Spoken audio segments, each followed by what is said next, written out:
Es hora del debate, el análisis, es hora de entender las noticias. Saludo a mis panelistas de la mesa ancha. Muy buenos días. Hola, buenos días. Bueno, ayer lo dijimos aquí en la mesa ancha, tenemos que decir que también nos anticipamos a que el Gobierno Nacional y el ELN iban a anunciar ese fondo multidonante para de alguna forma financiar a la guerrilla del ELN, que ayer anunció iba a dejar de secuestrar. Muchos dicen, esto es pagar por no matar, pagar por no secuestrar. ¿Qué es lo que hay detrás? ¿Cómo se explica, cómo explicarle a la gente este fondo multidonante? ¿Está bien que se plantee en este momento cuando los diálogos apenas están casi que, digamos, no iniciando, ya llevan mucho, pero apenas llevamos un acuerdo claro y es que dejan de secuestrar? Estamos arrancando la negociación. Jorge Iván. Pues a ver, creo que Monseñor, que hablaba ahora, Héctor Fabio Henao explicaba que lo diferente de este caso con otros es que es en medio de la negociación, y ayer creo que Juana lo decía. En otros casos ha pasado, pero muy al final de la negociación, para financiar, por ejemplo, lo hace también más polémico, ¿no? Claro, para financiar, no sé, la desmovilización, el trabajo político y todo esto.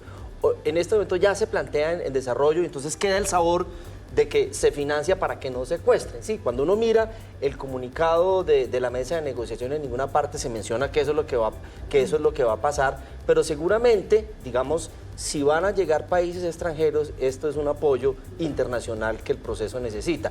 Si hay algo que facilitó la negociación y el acuerdo con las FARC, fue el apoyo y la legitimidad internacional. Y un fondo donde varios países se comprometen, independientemente de que esté por definirse cuáles son las actividades que se van a financiar, es un espacio de legitimidad internacional. Hay un punto que es clave, y es que el fondo multidonantes no puede funcionar hasta que no exista un acuerdo final, ¿no? Entonces, parte de eso es que por parte del gobierno, de todas formas, hay una presión para que, si no llegamos a un acuerdo final que firmamos entre las dos partes, no hay fondo multidonante activo, porque los fondos multidonantes se activan cuando está el acuerdo final y se financia la parte. ¿Pero eso quedó así en este acuerdo? La parte Juana, es que está muy vago. En esta parte simplemente dicen acuerdo, dicen fondo multidonante para las actividades cívicas, para el tránsito a la vida civil. Dice anuncia, pero no, claro, ahora necesitamos saber los tiempos exactos. Marisa, pero tú ayer hablabas de algo que es importante. Si las comisiones están trabajando en un acuerdo, no, porque ni siquiera sabemos eso. Eso tiene que implicar un cambio en la denominación de grupo terrorista del ELN, ¿sí? Porque si muchos países europeos, por ejemplo, quisieran hacer donación, la Unión Europea no lo puede permitir. Entonces eso va a significar también un cambio de estatus de la guerrilla, por ejemplo, ante Unión Europea y en Naciones Unidas. Y que exista un acuerdo físico. Si esto es prematuro, si esto es en esta etapa de la negociación en donde no se sabe si el ELN finalmente se va a desmovilizar, porque esto podría fracasar y, digamos, el ELN podría seguir delinquiendo, no solamente estaríamos pagando porque no secuestre, sino que potencialmente estaríamos pagando, que es todavía más grave, para que secuestren, porque imagínense, si arranca un fondo, comienzan a transferir recursos al ELN, luego posiblemente puede pasar, fracasan las negociaciones y el ELN vuelve a secuestrar. Estaríamos financiando una organización que está secuestrando, por lo tanto pagando para que secuestren, Julio, lo cual es gravísimo. Ningún país puede participar en un fondo multidonante mientras el ELN exista como guerrilla y esté en negociaciones. Eso es lo que hay que dejar no está tan claro. Justamente eso es lo que porque entre otras me pregunto yo, ¿y qué tal? Por supuesto que el gobierno se la está jugando con toda, por supuesto que los colombianos queremos que haya un acuerdo de paz, pero ¿qué tal que se active este fondo multidonante y no haya acuerdo con el ELN? Lo que pasa es que los países no pueden hacerlo. Los países simplemente no tienen, simplemente, por ejemplo, Alemania no puede financiar, legalmente no lo puede hacer y no puede darle plata. Lo que pasa es que son estructuras legales que no se puede, que no es así como, ay, soy un país que quiere participar en el fondo multidonante a una guerrilla que no sea desmovilizada. Pero ya sabemos de lo que nos hablan cuando dicen voluntad de paz, necesitamos que nos financien para poder dejar de secuestrar. Voluntad de paz aquí y ese romanticismo, ninguno. Bueno, tenemos que pasar a nuestro siguiente tema, pero de mi cosecha propia yo quiero dejar también otra pregunta sobre la mesa, y es que se anuncia que el próximo ciclo de negociaciones con el ELN va a ser en Venezuela, justo cuando los ojos del mundo están puestos sobre Venezuela por toda la situación de María Corina Machado. El silencio de Colombia frente a lo que está pasando allí con la democracia, y aún así uno diría, se está validando este régimen de Nicolás Maduro cuando ellos son justamente, digamos, el escenario para el siguiente ciclo de diálogo. Mari, pero pasemos, y nos anunciaron un comunicado que nada que aparece, ¿no? Sí. un posible comunicado, pero no lo hemos Dicen que visto. están preparando un comunicado frente al tema de María Corina Machado, ¿Pero cuántos días no, en llevan? cambio sí se sabe que la próxima negociación con el ELN va a ser en Venezuela. Pasemos al siguiente tema. Ayer, muy tarde en la noche, se reunió el presidente Gustavo Petro con el presidente de la Corte Suprema de Justicia. Todo esto en medio de estas tensiones que ha habido con la rama judicial, en donde muchos dicen hay una presión por parte del Ejecutivo, por parte del Pacto Histórico, para que la Corte Suprema de Justicia elija fiscal. El presidente dice, aquí no hay ninguna presión. Julio. Pues más que la reunión, a mí me preocupa la comunicación del presidente a través de X luego de la reunión. Unas declaraciones, primero, incomprensibles, ¿no? Dice que esta movilización no debe dirigirse como una presión a las Cortes, pero entonces, ¿de qué estamos hablando? Si es que las Cortes o la Corte Suprema de Justicia es la que va a nombrar al fiscal, pues evidentemente la movilización es para que la Corte nomine o nombre rápidamente al fiscal, si no, entonces, ¿para qué están movilizándose mañana? Sí. Y muy grave también el llamado que hace el presidente a FECODE, al magisterio, para que coordine estas movilizaciones.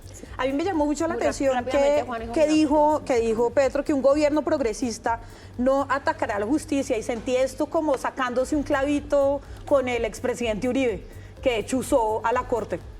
Pues a ver, yo creo que este es el clima que necesitamos, el de coordinación institucional. Hay un principio constitucional que se llama el de colaboración armónica de poderes, y que el presidente y jefe de gobierno y el presidente de la Corte Suprema de Justicia se reúnan a conversar. Me parece que es lo razonable, que es lo adecuado, sí, y ojalá entonces la Corte Suprema de Justicia cumpla con su función constitucional de elegir a la nueva fiscal general de la Nación. Movilizando a diferentes facciones de la sociedad en contra de la Fiscalía, otra institución. Sí. ¿Cuál coordinación? Y en todo caso, no hay Estamos ninguna hablando de la coordinación entre dos poderes públicos. Esto lo hace ver un colega en Twitter que dice no hay ningún tipo de presión a la Corte Suprema de Justicia, según lo que dice el presidente de la República, pero en ese comunicado interno que hay del SENA, a la gente la citan justo frente a la Corte Suprema de Justicia, ¿no? Entonces, ¿qué cosas son presión y qué cosas no son presión? Vamos a estar hablando de Sebastián Piñera y lo que significó este expresidente chileno para el mundo. Todos, de derecha, de izquierda, de centro, lo califican como un gran demócrata. De hecho, Piñera estuvo muy comprometido con el tema del proceso de paz. Juana, que Juana no ha arrancado la ronda, entonces arrancó con... No, pues es una noticia muy triste, ¿no? Una muerte de este tipo en un accidente es lamentable, y hay que reconocer, como tú decías, Mari, que los gobiernos de diferentes ideologías han reconocido la importancia de Piñera porque representaba una derecha demócrata, ¿no? Muy distinta, digamos, a las nuevas derechas que están surgiendo en el continente. Entonces, un demócrata que además comprometido con la paz, comprometido con ciertos puntos que llevaban a una serie de acuerdos y de trabajos conjuntos en este momento, por ejemplo, con el gobierno del presidente Boric, y se habían reunido hace poco para hablar de cómo podían colaborar con los incendios y la tragedia ambiental que está viviendo Chile en este momento. Era como un lugar de encuentro el presidente Piñera, muy interesante, y es una noticia pues muy triste. Sí. Lo primero es que sabe que hasta hubo un mensaje de Maduro, de Cristina Fernández. Sí. No ha habido mensaje, por lo menos directamente de él. Hay un mensaje de la Cancillería, pero no hubo mensaje de Gustavo Petro. De acuerdo. Lo primero es solidaridad con el pueblo chileno, es decir, están pasando por un momento difícil, más de 120 muertos en los incendios de Valparaíso, la muerte de un expresidente, entonces creo que empezar por ahí. Y yo quiero resaltar lo que decía Juana. Piñera representa, digamos, una derecha que está un poco en vía de extinción, ¿sí? Una derecha republicana, institucionalista, y está perdiendo espacio, por ejemplo, con una derecha mucho más extrema. En Chile lo refleja, por ejemplo, Kast, Milei, Trump, que es una derecha que yo llamaría disruptiva, ¿sí? Que no está muy, digamos, conectada con los valores institucionales y republicanos. Una derecha autoritaria. Sí, en Colombia, por ejemplo, quizás esa última derecha demócrata fue un poco Álvaro Gómez, ¿sí? Álvaro Gómez, y en el Partido Conservador, que hizo parte de la Constituyente, y le está abriendo paso a esa derecha extremista, por ejemplo, tipo Milei. Entonces, pues sí, un demócrata comprometido con las libertades, con el funcionamiento de las instituciones, con la paz en Colombia, gran pérdida para el continente. Julia. Pues Sebastián Piñera es uno de esos hombres que encarna lo que se ha llamado el modelo chileno, o que llaman de manera incorrecta, según mi opinión, el neoliberalismo, ¿no? Y es un modelo muy criticado, muy atacado, pero hablemos del legado que ha tenido ese modelo en países como Chile, que es hoy y ha sido durante los últimos años el país de América Latina con el índice de desarrollo humano, según la ONU, más alto de la región, el país que más ha avanzado en términos sociales, salud, educación, económicamente de la región. Entonces, un legado positivo para la sociedad chilena, el que ha tenido ese modelo que representa o que ha representado Sebastián Piñera. Y eso, modelo que fue corregido en parte con los tres modelos, los tres gobiernos de la concertación que ayudaron a una mayor distribución del ingreso. Las ideas, digamos, de libre mercado, de apertura comercial, Con de participación sociales, del sector sí, privado. incluyentes. Y me llama la atención, es como esa defensa que menciona Maritza, el modelo de Piñera de sectores de izquierda.